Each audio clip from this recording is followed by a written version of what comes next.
We got a lot of pedals going on. A lot of them on here aren't being used. What we have used today, at least for the clean tones, we've used, of course, a noise gate. Then for kind of warbly sounds, we have the Thorpe ER2, the original, not the second generation, NU33 from Solid Gold Effects. They call this thing a vinyl engine. And what's really neat about it is it has all these vinyl tones. So if you go and look at the controls, you have speed, flutter, ramp, hiss, blend, level, duh. Then you have a switch for crackle, a switch for color, a switch to skip, and a switch for wave.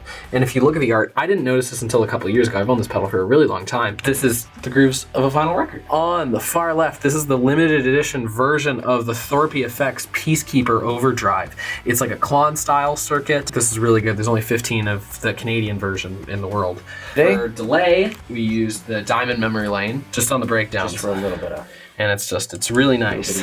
For some of the lead tones, we used this, the Kingpin from Copper Sounds, which has become one of my favorite pedals of all time. This thing sounds insane. It's got 3 different types of germanium diodes that you can switch between to get different levels of kind of crunch. It rolls off some of the high end on one of the settings. I can't remember which one, but that's the setting we use. This pedal board itself is from Temple Audio Boards. This is made in Warman. I know the guys who work there. Their products are so amazing. I was not paid to say this.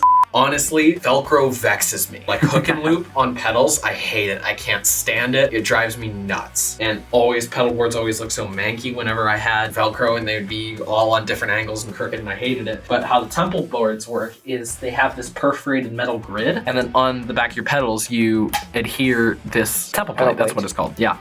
And then it screws in and it's locked into the board. So for one, it's not going anywhere if you really hit it hard, you know, if you really stomp on your pedals. They're all straight. You can also run cables underneath of it, and everything looks so clean. And they have these things on the sides that they call mods. This is the 4X Pro mod. And so what it is it's an in and out buffer, and it's got 2 loops in it. Loop A, which is what we're plugged into right now, is for your main signal. And then if you want your clean effects to go to an effects loop of an amplifier, you use loop B. Our signal chain works like this. It goes tuner, decimate, octave, fuzz, overdrive, kingpin, and out. And then on a separate chain is the ER2, the NU33, and the memory lane out. And a cool thing about this is it's like, oh, but what if I'm, taking my board to a gig and I'm plugging into somebody else's amp? Doesn't have an effects loop. Very valid. There's a dip switch on the back here called auto loop. And what auto loop does is if you have it turned on, it automatically loops the other pedals back into your main chain. So you can all send it out through the same signal. Or you can turn that off. They're out of the circuit. And then for power, I've got a Chalks DC7 power supply. That is my favorite power supply of all time. I love their stuff. It is so clever.